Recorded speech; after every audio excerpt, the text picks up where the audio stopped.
कोई माने या ना माने, लेकिन ये सच है कि जो हम लेडीज होते हैं ना, वो चार दीवारी के मकान को घर बनाते हैं और अपने इस घर को सजाने के लिए, संवारने के लिए हम पूरी कोशिश करते हैं, बहुत सारे प्रयास करते हैं। और कभी कभी तो हम इसके लिए कुछ टिप्स एंड ट्रिक्स, कुछ हैक्स का यूज करते हैं, जिससे हमारा घर भी साफ सुथरा रहे और हमारा काम भी आसान हो जाए। हेलो माय डियर फ्रेंड, मैं नीलम कुकरेती स्वागत करती हूँ आपका अपने इस चैनल पे। तो उम्मीद है आपको मेरी ये वीडियो पसंद आएगी, और अगर प्लीज वीडियो जरा सी भी पसंद आती ना, तो वीडियो को लाइक जरूर करना। फैन हम सबको हवा तो बहुत अच्छी देते हैं, लेकिन फैन जब गंदे हो जाते हैं ना, तो ये देखने में भी अच्छा नहीं लगता है और साथ ही इनकी स्पीड भी कम हो जाती है। तो फैन को जो होता है, हम रेगुलर में इन्हें साफ करते रहना चाहिए। जैसे ही इनमें डस्ट वगैरह लग जाती है ना, तो इसको साफ कर लेना चाहिए। लेकिन फैन साफ करने में दिक्कत कब आती है? फैन तो साफ हो जाता है, लेकिन फैन जब हम साफ करते हैं तो उससे उसकी जो डस्ट होती है ना, वो नीचे रूम में गिर जाती है, या जो रूम में सामान रखा होता है उसके ऊपर गिरती है। तो इससे सामान भी जो होता है वो गंदा हो जाता है, और सफाई करने की बजाय हमारे लिए काम और बढ़ जाता है ना। तो इसके लिए आपने क्या करना है, एक पिल्लो कवर लेना है, अपने पुराना पिल्लो कवर, और उससे आप फैन को साफ करोगे तो पंखुड़ी में जो होता है ना, पिल्लो कवर को आपने डाल देना है और फिर उसे पीछे की तरफ खींचते हुए साफ करना है।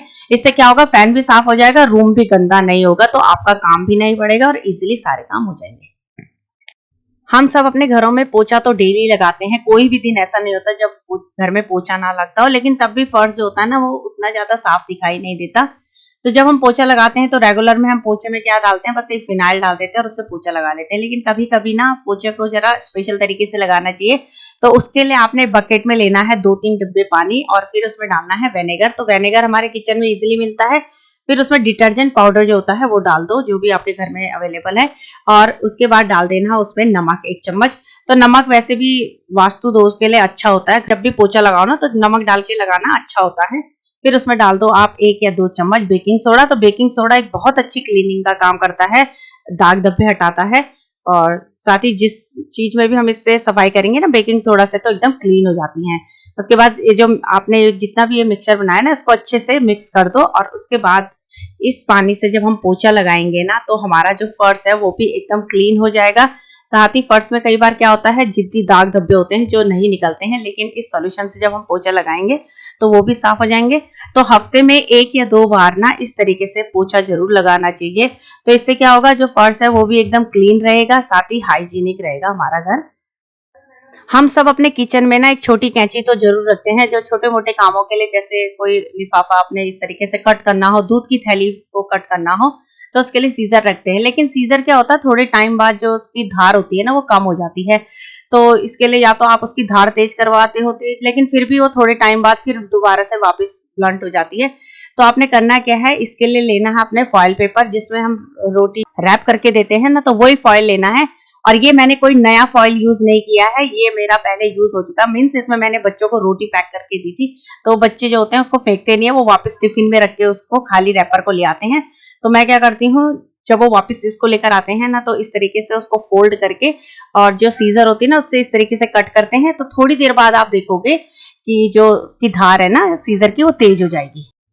चावल तो हम सब डेली खाते हैं, तो जब भी हम चावल बनाते हैं ना, और चावल अगर चाहते हो कि खिला खिला बने, चिपचिपा ना हो, तो उसके लिए जब भी आप चावल बनाएं और उसको 3-4 पानी से जब अच्छे से धो लेना, तो उसके बाद जो लास्ट पानी होता है ना, जिसमें आपने चावल को पकाने के लिए रखना है, तो उसमें आप ना नींबू के कुछ ड्रॉप्स या आधा नींबू, जो भी है, छोटा नींबू है तो आधा उसमें डाल दो काट के।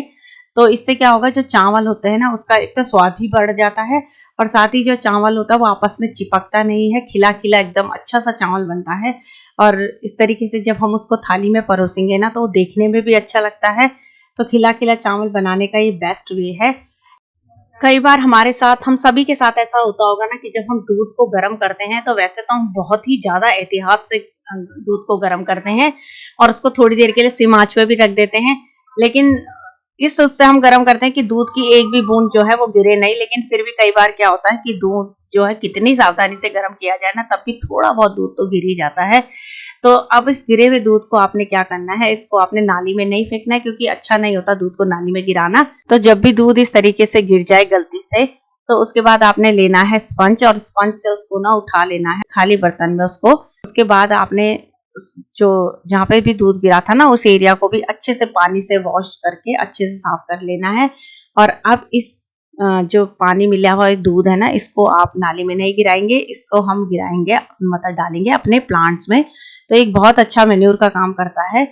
तो इससे जो होता है प्लांट की ग्रोथ भी अच्छी होगी, उनके लिए एक अच्छी मैन्योर का काम करेगा, फर्टिलाइजर का काम करेगा, और साथ ही साथ है जो दूध में जो नाली में गिरने से भी बच जाएगा। तो इस तरीके से आप इस दूध का रीयूज कर सकते हैं।